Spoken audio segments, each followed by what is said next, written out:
Hi, this is Steve with the Triangle 5-1 Ranch. In this video series, I'm going to go over some very simple ground exercises. These exercises should help you develop trust with your horse. They should also help you with your field timing and balance. In this video, part 2 of this series, I'm going to demonstrate 2 exercises. I don't have names for them, but they're very easy to perform. I've edited out a good deal of the session I had with Ember. It was just repetitive and wouldn't have added much. I'll tell you in the narration where stuff got edited out and about how much. In this exercise, I just pat the horse all over. I start on the left side near her shoulder and work my way back. I try and keep at least 3 points of contact with her until I'm sure she's not going to get upset with me being around her. One point is my left foot against her left foot, my left hand touching her where I can reach her, and my right hand doing the petting. This is the beginning of desensitizing her. I try and touch her in most every spot, up between her legs, lifting her tail, and putting my hand under her tail. You can't do too much of this with your horse. The better they get at this, the better things will go if and when you ever have to doctor your horse. Eventually, I'll start alternating between patting her neck with a cupped hand and petting along the neck to start preparing her for easy vaccinations. Like in part 1, when I think she has done well, I move her around so that she knows that the session is over. Then I start again on the opposite side. Because I've edited out, you don't see it, but I switch sides I'm leaning from each time. I expect her to follow the feel of the rope and it should remain slack. These video clips were shot on the same day as the clips in part 1.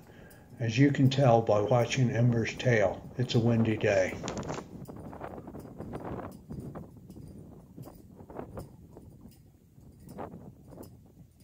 This exercise continued for about 4 more minutes.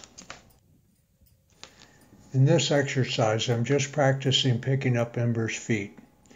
As I approach the foot I want to pick up, I run my left hand along her shoulder and leg. I was going to clean out her hoof while I was doing this, but couldn't find my hoof pick.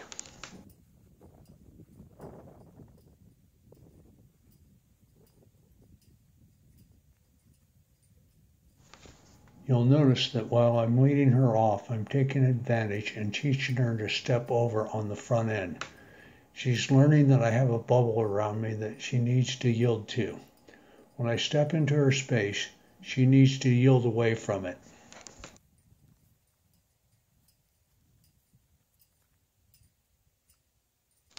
I just told her that she needs to yield to that bubble. So when I step up to her, she yields away from me. That is not what I wanted. She needs to start learning to differentiate between different body language gestures. When I look at her foot and start approaching it, ideally she would lift it up, not yield away. It will be a long time before that happens.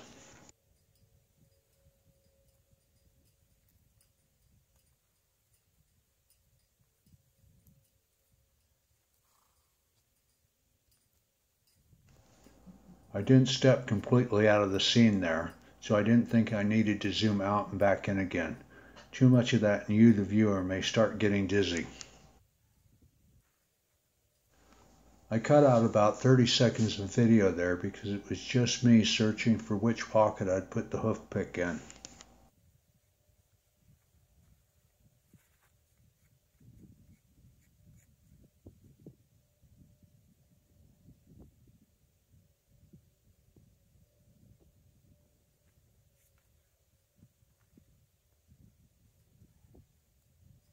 Again, when I lead her off, I would like to see her follow the rope and keep slack in it.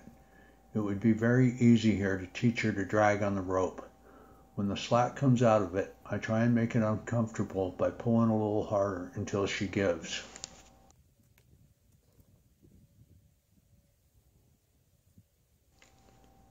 I try not to pick up each foot in the same order all the time. I want her to learn to pick up the foot I'm interested in, not the order that is followed.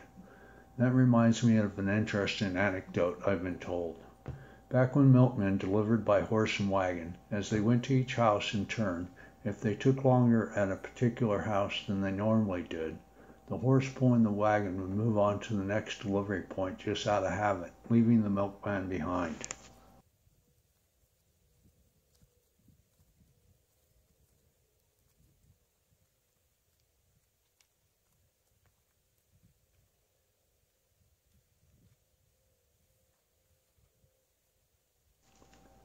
She seems to be a little bit disturbed about me approaching her right back leg.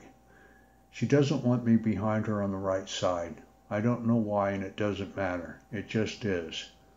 I try to keep reassuring her until she can stop by petting her and staying in contact. When she finally stops, I go ahead and try and pick up her foot.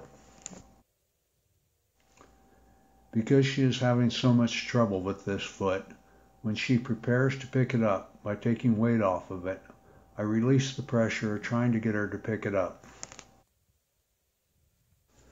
I got an incremental improvement with her foot, even though she pushed into my space when I stood up straight. She did what I asked, even though in the end she did not respect my space. I corrected her by demonstrating that the bubble was still around me and she needed to respect it. I then gave her release by letting her move around a little bit. She really needs some extra help or time on this back right foot. She still wants to keep that foot away from me as I try and move in to pick it up.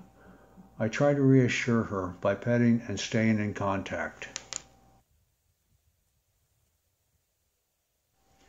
I finally pick her foot up and then release it before she can try and take it away from me. I think at this time that it would be more beneficial to pick her foot up again than to give her release by walking her around. Now she won't even take some weight off the foot when I ask for it. So I take the hoof pick and touch the back of her pastern above the bulbs of her hoof. This is just the extra pressure she needs to go ahead and give me the foot. I set it down and then ask for it again. She at least starts to prepare to pick the foot up, so I release. I finally get her foot and go ahead and clean the hoof.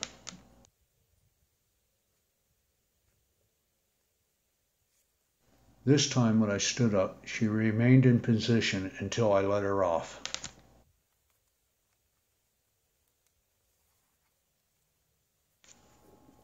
I went ahead and gave her some relief by letting her walk around a little bit.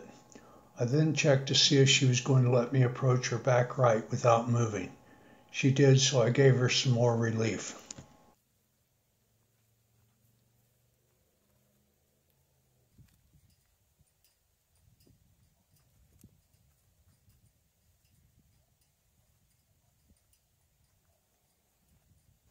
After that, I went around to her back left just to see if she was doing okay with that foot.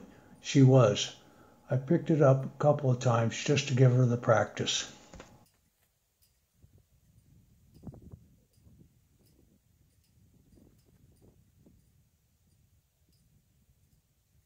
I edited out about 10 minutes of video there. It was just the same repetitive exercise over and over.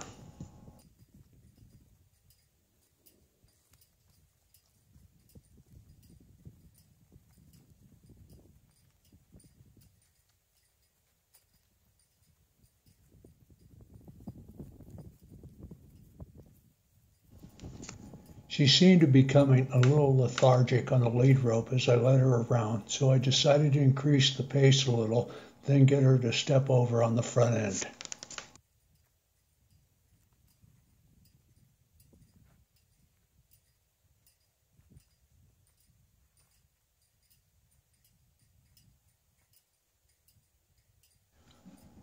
I'm winding down this exercise now and just thought I would try and check her right back one more time to see if the improvement was still there. As I approached her back end, she remained steady and didn't move out of place.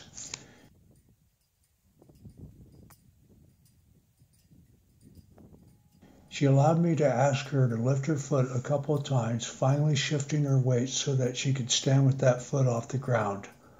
I accepted where she was at. This again demonstrates that even on a windy day, you can go outside and do some things with your horse, and that horse will remain in a good, calm frame of mind. If you find these videos helpful, please like and subscribe and click the notification bell. Leave a comment if you want to add something or have a question or correction. If you know someone who you think would find this video interesting, please share it with them. Thank you for watching.